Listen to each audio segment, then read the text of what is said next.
Le système des Nations Unies en Mauritanie, très impliqué dans l'ensemble des activités de développement du pays, fait de l'approvisionnement en eau une des actions prioritaires. Le programme de microfinancement du PNUD, initiative communautaire pour l'eau et l'assainissement, très actif dans différentes zones du pays, en est une parfaite illustration. Reportage. Depuis des temps immémoriaux, le progrès humain dépend de l'accès à l'eau salubre et de la capacité des sociétés à exploiter le potentiel de l'eau en tant que ressource productive. L'eau, la première des denrées de première nécessité, est loin d'être la chose la mieux partagée dans le monde de plus en plus prospère dans lequel nous vivons. Chaque année, près d'1,8 million d'enfants à travers le monde meurent des suites directes de pathologies causées par la consommation d'eau insalubre ou par un assainissement inadéquat. Les déficits en eau et en assainissement entravent la productivité et la croissance économique et renforcent les inégalités de genre et entre les populations. Une situation dont souffrent en particulier les pays en développement, notamment les pays du Sahel, dont figure en bonne place la Mauritanie. Pays aride et soumis depuis plusieurs décennies aux effets conjugués de la désertification et de la sécheresse.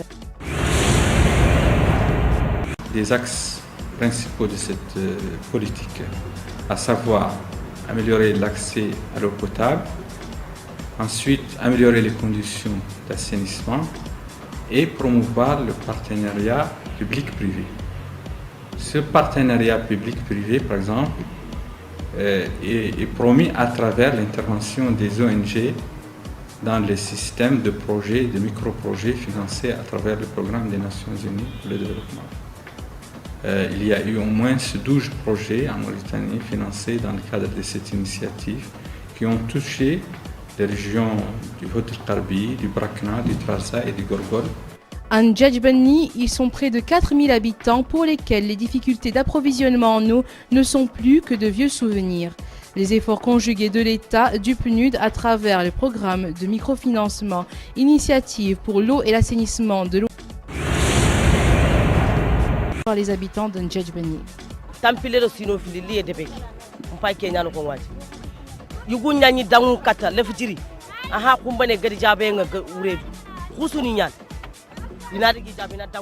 Cela fait 22 ans que je suis ici.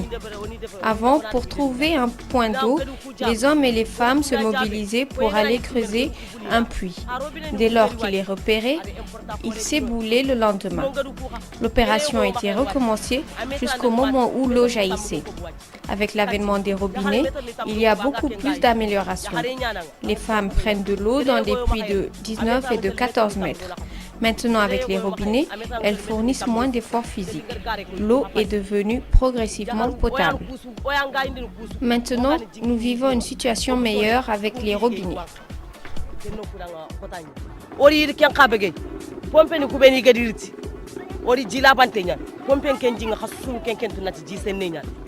Avant, pour trouver de l'eau, il fallait se réveiller très tôt le matin, faire la queue. Et si l'eau que tu rapportes doit servir à laver les enfants ou leur faire à manger, ils arriveront forcément en retard à l'école. Et c'est ces retards répétitifs qui ont entraîné leur renvoi carrément de l'école. Pour l'instant, nous nous retrouvons toutes ici pour prendre de l'eau et c'est de l'eau potable, contrairement à ce que nous avions vécu. Nous espérons que dans chaque foyer, il y aura un robinet et tout ce que nous avions connu sera un souvenir. Déjà, beaucoup d'espoirs sont fondés sur cette réalisation pour l'amélioration des conditions socio-économiques des populations concernées. Des objectifs pour la réalisation desquels l'ONG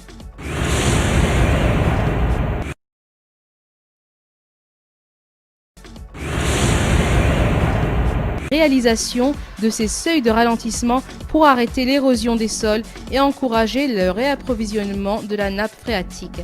À Bel El Ourengel, localité située à quelques kilomètres de Bogué, l'État, le programme Initiative communautaire pour l'eau et l'assainissement du PNUD, l'ONG Agir en faveur de l'environnement et les populations locales se sont engagés dans le cadre d'un partenariat pour fournir de l'eau en quantité suffisante pour la consommation humaine et animale. Notre participation dans ce projet était d'abord de réaliser cet ouvrage dont la population avait besoin. C'est un financement certainement du PNUD et en contribution aussi de l'État, dans le cadre de relations entre le PNUD et l'État mauritanien. Et nous étions partenaires dans ce cadre pour pouvoir remettre une infrastructure eau dont la population vulnérable a besoin. Et vu encore qu'en réalité les femmes souvent passent toute la journée au niveau des puits pour puiser de l'eau, ainsi que les gens pour abreuver leurs animaux, c'était un peu pour nous un problème réellement social et économique. Et nous avons postulé pour pouvoir trouver le financement au niveau du PNUD. Et nous avons travaillé en collaboration directe avec la population pour qu'ils sachent que c'est un ouvrage à propriété pour la population et l'ensemble des habitants de ce territoire. Les populations de Bel El Ourengel et des villages avoisinants débarrassés du lourd fardeau de recherche et d'approvisionnement en eau pour la consommation ménagère et pour le cheptel profitent désormais de cette manne.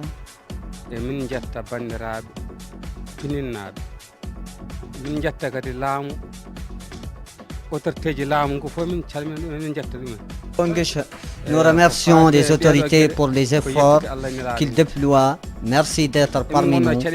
Nous souffrons d'une très forte pénurie en eau potable et les autorités nous ont aidés pour surmonter ce problème.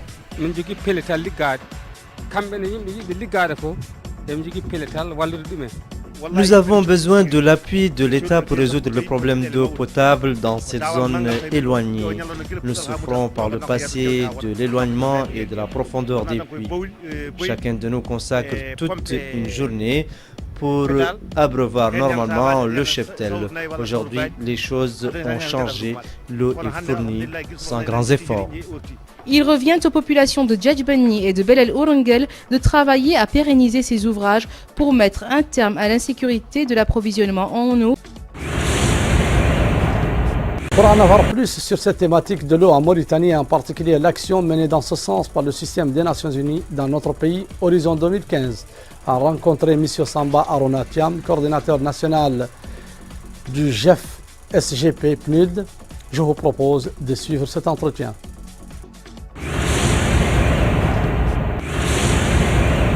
Monsieur Samba Arona Thiam, coordinateur national GEF SGP PNUD, bonsoir. Merci de nous avoir accueillis pour répondre aux questions d'Horizon 2015 sur cette problématique de l'eau en Mauritanie.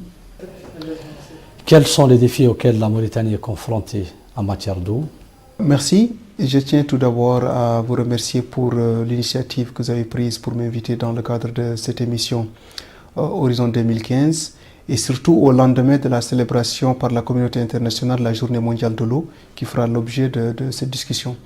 Comme vous le savez, à l'instar de la communauté internationale, la Mauritanie vient de célébrer la Journée mondiale de l'eau pour attirer l'attention de la communauté nationale sur les défis en matière de gestion et de l'utilisation de l'eau.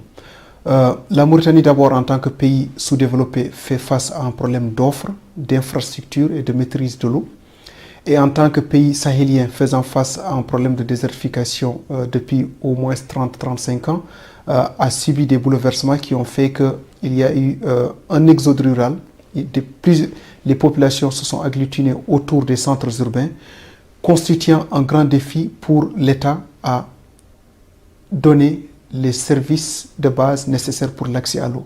Ce qui fait qu'aujourd'hui, le pays est confronté à comment mettre à la disposition aussi bien des populations urbaines, périurbaines et rurales en matière d'eau. Les statistiques montrent que au moins plus de 40% de la population mauritanienne n'a pas accès à une eau potable et plus de 50% n'ont pas accès à des conditions d'assainissement adéquates. Donc ce qui fait que le pays, malgré les efforts qui ont été consentis, malgré l'appui des bailleurs de fonds et la communauté internationale, beaucoup d'efforts restent encore à faire en matière de gestion, en matière d'approvisionnement et en matière de maîtrise des eaux de surface. Donc c'est quelques-uns des facteurs, des défis auxquels le pays est confronté dans la problématique de l'eau en Mauritanie. Quelle est la réponse du système des Nations Unies à ces défis? Évidemment, l'acuité du problème d'eau en Mauritanie nécessite de la part du système des Nations Unies une réponse multiforme parce que, vu la diversité de ses actions, elle peut aller de l'appui dans la formulation des politiques en matière de gestion d'eau, à des actions de maîtrise ou d'approvisionnement en eau potable pour les populations urbaines et rurales et périurbaines, en passant par la réalisation des seuils de ralentissement, les diguettes, les barrages ou la réhabilitation des ouvrages, ou purement et simplement le forage des puits pour aider justement les populations à avoir de meilleures conditions d'accès à cette eau potable.